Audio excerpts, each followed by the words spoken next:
तो दोस्तों आज हम फिर से आपके लिए लेकर आए हैं देश दुनिया की सभी ताजा बड़ी खबरें फटाफट एक एक कर विस्तार से आपको बताएंगे, तो वीडियो को अंत तक जरूर देखें। दोस्तों वीडियो बनाने में हमें काफी मेहनत लगी है, तो वीडियो को लाइक जरूर कर दें। जा दोस्तों पहली बड़ी खबर में आपको बताएंगे कि सोनिया गांधी पर सवाल उठाने वाले 23 कांग्रेस नेताओं पर राहुल गांधी ने लगाए बीजेपी से मिली भगत के आरोप। वहीं गुलाम नबी आजाद बोले आरोप साबित हुए तो दे दूंगा पार्टी से इस्तीफा। इस बीच अगली बड़ी खबर में आपको बताएंगे कि हरियाणा के बीजेपी मुख्यमंत्री मनोहर लाल खट्टर को हुआ कोरोना। तबलीगी जमातियों को पूरे देश में कोरोना फैलाने का बताया था जिम्मेदार, कहा इन तबलीगी जमातियों को डालूंगा जेल में, अब हो गया खुद ही कोरोना। इसी बीच अगली बड़ी खबर में आपको बताएंगे कि मोदी सरकार की बड़ी मुश्किलें, चीन ने दुनिया का सबसे खतरनाक हथियार पाकिस्तान को दिया, कभी भी कर सकता है पाक भारत पर हमला। इसी बीच अगली बड़ी खबर में आपको बताएंगे कि राहुल गांधी के बीजेपी से सांठगांठ वाले आरोप पर असदुद्दीन ओवैसी ने मुस्लिम कांग्रेस नेताओं को दी नसीहत, कहा अब मुस्लिम नेताओं को कांग्रेस की गुलामी छोड़नी होगी। इसी बीच अगली बड़ी खबर में आपको बताएंगे कि कोरोना महामारी के बीच मोदी सरकार ने नागरिकता कानून के नियम बनाकर किए तैयार। कोरोना का कहर कम होते ही पूरे देश में कर दिया जाएगा लागू। इस कानून को लेकर पूरे देश में हुए थे जबरदस्त विरोध प्रदर्शन। इस बीच अगली बड़ी खबर में आपको बताएंगे कि राजस्थान में मायावती को लगा तगड़ा झटका। हाई कोर्ट ने खारिज की 6 विधायकों के कांग्रेस में शामिल होने वाली याचिका। वहीं मायावती ने कहा कि राजस्थान में 6 विधायक बीजेपी का दे साथ। इस बीच अगली बड़ी खबर में आपको बताएंगे कि देश के वरिष्ठ वकील प्रशांत भूषण ने सुप्रीम कोर्ट से माफी मांगने से किया इनकार, कहा पूरी देश का सुप्रीम कोर्ट पर यह भरोसा, अगर वो भी करेगा ऐसे काम तो कहां जाएंगे आम लोग। इस बीच अगली बड़ी खबर में आपको बताएंगे कि मोदी सरकार द्वारा अडानी ग्रुप को केरल एयरपोर्ट बेचने का केरल विधानसभा ने किया विरोध। वहीं मोदी सरकार की बड़ी मुश्किलें, केरल विधानसभा में विरोध प्रस्ताव हुआ एयरपोर्ट के खिलाफ पारित। इस बीच अगली बड़ी खबर में आपको बताएंगे कि पाकिस्तान सरकार ने पूर्व प्रधानमंत्री नवाज शरीफ को भगोड़ा किया घोषित, वहीं पकड़ने के लिए ब्रिटेन से साधा संपर्क। तो दोस्तों सभी खबरों को विस्तार से एक एक कर आपको बताएंगे, तो वीडियो को अंत तक जरूर देखें। इसी बीच बढ़ते दोस्तों पहली बड़ी खबर की ओर, तो कांग्रेस पार्टी के नए अध्यक्ष की मांग करने वाले 23 कांग्रेस नेताओं पर राहुल गांधी ने लगाए बीजेपी से मिली भगत के आरोप। वहीं गुलाम नबी आजाद बोले अगर आरोप होते हैं साबित तो दे दूंगा इस्तीफा। जहां दोस्तों आपको बता दें कि कांग्रेस वर्किंग कमेटी की अहम बैठक आज हुई। इसमें पार्टी की अंतरिम अध्यक्ष सोनिया गांधी ने अपने पद से इस्तीफा देने की पेशकश की और उन्होंने सदस्यों से कहा कि वह नया पार्टी का अध्यक्ष चुने। वहीं इस बैठक से पहले ही 23 कांग्रेस नेताओं ने सोनिया गांधी को पत्र लिखा था और कहा था कि अब कांग्रेस पार्टी का गैर गांधी ही अध्यक्ष हो। इस पर राहुल गांधी ने इन सभी 23 नेताओं की आलोचना की। राहुल गांधी ने आरोप लगाते हुए कहा कि इन सभी नेताओं की बीजेपी से साठगांठ है और इसीलिए ये नए अध्यक्ष की मांग कर रहे हैं। वहीं इसी बयान पर राहुल गांधी के गुलाम नबी आजाद भड़के। गुलाम नबी आजाद ने कहा कि जो भी राहुल गांधी ने हमारे ऊपर बीजेपी के साथ सांठगांठ होने का आरोप लगाया है, अगर वह आरोप साबित होता है तो वह इस्तीफा दे देंगे। और वहीं कपिल सिब्बल ने भी अपने ट्विटर हैंडल से कांग्रेस को हटाया है। तो एक बार फिर से कांग्रेस पार्टी में फूट पड़ गई है, जिस तरह से मध्य प्रदेश और राजस्थान में पड़ी थी। इसी बीच बढ़ते दोस्तों अगली बड़ी खबर की ओर, तो तबलीगी जमात को पूरे देश में कोरोना फैलाने का जिम्मेदार ठहराने वाले बीजेपी के हरियाणा के मुख्यमंत्री मनोहर लाल खट्टर भी हुए कोरोना पॉजिटिव। ट्वीट कर दी जानकारी। जी दोस्तों आपको बता दें कि हाल ही के दिनों में बीजेपी नेता और गोदी मीडिया ने जिस तरह से तबलीगी जमातियों को कोरोना महामारी फैलाने का भारत में जिम्मेदार बताया था, इसी में से हरियाणा के मुख्यमंत्री भी हैं जिन्होंने तबलीगी जमात को जेल में डालने और कोरोना महामारी फैलाने का मुख्य जिम्मेदार बताया था और कहा था कि इनके खिलाफ कड़ी कार्रवाई हरियाणा सरकार करेगी। लेकिन अब हरियाणा के खुद मुख्यमंत्री मनोहर लाल खट्टर भी कोरोना की चपेट में आ गए हैं। सीएम ने खुद सोमवार को ट्वीट कर जानकारी दी है। अब मुख्यमंत्री पर सवाल उठने लगे हैं कि ये कौन सी जमात में गए थे जो इन्हें कोरोना अब हो गया है। तो ये काफ़ी बड़ी अपडेट है कि जो भी व्यक्ति तबलीगी जमातियों पर आरोप लगा रहे थे बीजेपी के कि इन्होंने ही देश में कोरोना फैलाया है। उन सभी बीजेपी के नेताओं को कोरोना हो चुका है। इसी बीच बढ़ते दोस्तों अगली बड़ी खबर की ओर, तो चीन ने पाकिस्तान को दिया दुनिया का सबसे खतरनाक हथियार। मोदी सरकार की बड़ी मुश्किलें। जो दोस्तों आपको बता दें कि भारत और चीन के बीच एलएसी पर तनाव लगातार बना हुआ है। इस बीच बड़ी खबर सामने निकल कर आ रही है कि भारत के दुश्मन दोस्त पाकिस्तान को चीन ने दुनिया का सबसे खतरनाक हथियार दे दिया है, जिसके बाद मोदी सरकार की मुश्किलें बढ़ गई हैं। जी दोस्तों आपको बता दें कि चीन ने रविवार को पाकिस्तान के लिए एक युद्ध पोत लॉन्च किया है। चीन के बेचे गए अब तक लड़ाकू युद्ध पोतों में से ये सबसे सर्वश्रेष्ठ है और ये दुनिया का सबसे महंगा और सबसे ही आधुनिक युद्ध पोत है। अगर ये युद्ध पोत चीन को मिला तो उसकी नौसेना की ताकत दुगनी हो जाएगी, जो भारत के लिए काफी चिंताजनक है। इस लड़ाकू जहाज को चीनी नौसेना की रीढ़ की हड्डी के रूप में देखा जा सकता है और यही हथियार चीन ने पाकिस्तान को भेज दिए हैं। अभी पाकिस्तान को सिर्फ एक ही ये युद्ध पोत मिला है और 3 अन्य युद्ध पोत भी चीन पाकिस्तान को देगा, जो भारत के लिए बहुत ही खतरा है। इसी बीच बढ़ते दोस्तों अगली बड़ी खबर की ओर, तो कांग्रेस में मचे घमासान के बीच राहुल गांधी ने गुलाम नबी आजाद और कपिल सिब्बल पर लगाए बीजेपी से सांठगांठ के आरोप। तो असदुद्दीन ओवैसी ने बोल दिया राहुल गांधी पर जोरदार हमला।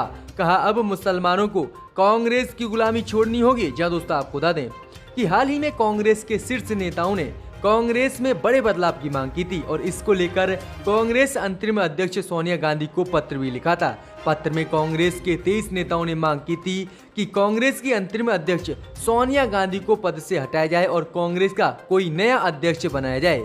वहीं इन चिट्ठी लिखने वाले कांग्रेस पार्टी के नेताओं को राहुल गांधी ने भाजपा के इशारे पर काम करने वाला कहा है। अब इसी को लेकर असदुद्दीन ओवैसी ने कांग्रेस और राहुल गांधी पर जोरदार हमला बोला।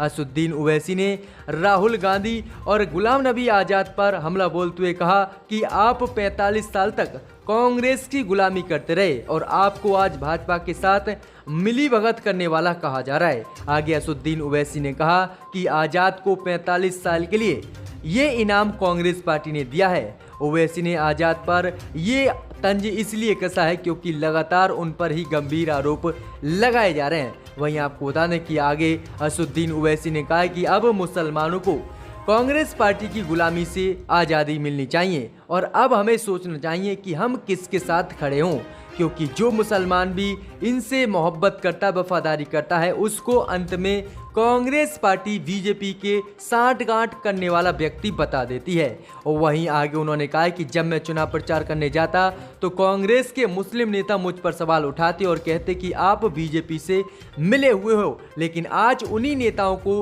कांग्रेस पार्टी कह रही है कि आपकी बीजेपी से सांठगांठ है, जो काफी निंदनीय है और अब हमें कांग्रेस की गुलामी नहीं करनी होगी। तो एक कड़ा संदेश असदुद्दीन ओवैसी ने दिया है।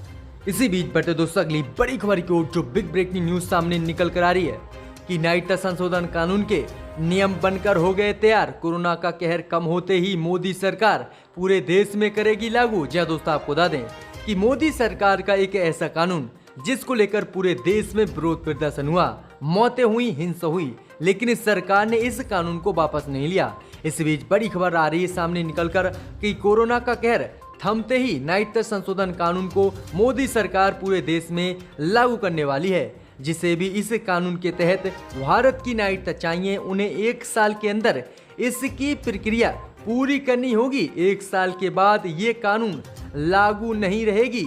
इसके तहत पाकिस्तान, बांग्लादेश और अफगानिस्तान से आने वाले अल्पसंख्यकों को नागरिकता मोदी सरकार दे देगी। ध्यान देने की बात है कि पिछले साल दिसंबर में ही संसद में CAA बिल पास हो चुका है, लेकिन पहले विरोध प्रदर्शन और फिर कोरोना के कारण इसे मोदी सरकार लागू नहीं कर पाई थी। तो ये काफी बड़ा अपडेट मोदी सरकार ने CAA को लेकर दिया है। इसी बीच बढ़ते दोस्तों अगली बड़ी खबर की ओर, तो राजस्थान में मायावती को लगा तगड़ा झटका। हाई कोर्ट ने खारिज की 6 विधायकों के कांग्रेस में शामिल होने वाली याचिका। जहां दोस्तों आपको बता दें कि राजस्थान में सियासी संकट थमने के बाद आज हाई कोर्ट ने 6 बसपा विधायकों के कांग्रेस में विलय होने के मामले में अहम फैसला सुनाया है। सोमवार को कोर्ट ने बहुजन समाज पार्टी और भाजपा नेता मदन दिलावर की याचिका को खारिज कर दिया है। वहीं भाजपा नेता मदन दिलावर और मायावती ने मांग की थी कि जो भी 6 विधायक जो है कांग्रेस में गए हैं बसपा के, उनकी सदस्यता रद्द कर दिया है, लेकिन कोर्ट ने उनकी सदस्यता रद्द नहीं की, जिसके बाद ये तगड़ा झटका मायावती और बीजेपी को राजस्थान में लगा है।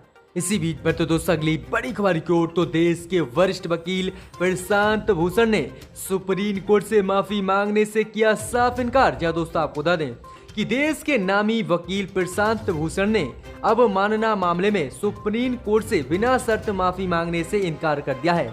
उन्होंने कहा है कि उनके बयान सद्भावनापूर्ण थे और अगर वे माफी मांगे तो ये उनकी अंतरात्मा और उस संस्थान की अवमानना होगी जिसमें वो सबसे ज्यादा विश्वास रखते हैं। सोमवार को प्रशांत भूषण ने सुप्रीम कोर्ट में अपना जवाब दाखिल किया, जिसमें उन्होंने लिखा कि आज के परेशानी भरे दौर में भारत के लोगों को अगर किसी से उम्मीद बनती है तो वो सुप्रीम कोर्ट है, ताकि देश में कानून व्यवस्था और संविधान को स्थापित रखा जा सके, ना कि किसी निरंकुश व्यवस्था को। आगे उन्होंने कहा, लेकिन आज जब सुप्रीम कोर्ट पर हम कोई सवाल उठाते हैं तो सुप्रीम कोर्ट को हमारी बात को सुनकर उस कमी को खत्म करना चाहिए, ना कि हमें अवमानना का दोषी दिया जाना चाहिए, जो बहुत ही गलत है। और उन्होंने साफ कह दिया कि वह सुप्रीम कोर्ट से माफी नहीं मांगेंगे और सुप्रीम कोर्ट जो भी सजा सुनाएगा वो तैयार हैं उस सजा को भुगतने के लिए। तो ये काफी बड़ी चुनौती सुप्रीम कोर्ट को प्रशांत भूषण ने दे दी है। इसी बीच पर तो दोस्तों अगली बड़ी खबर की ओर, तो मोदी को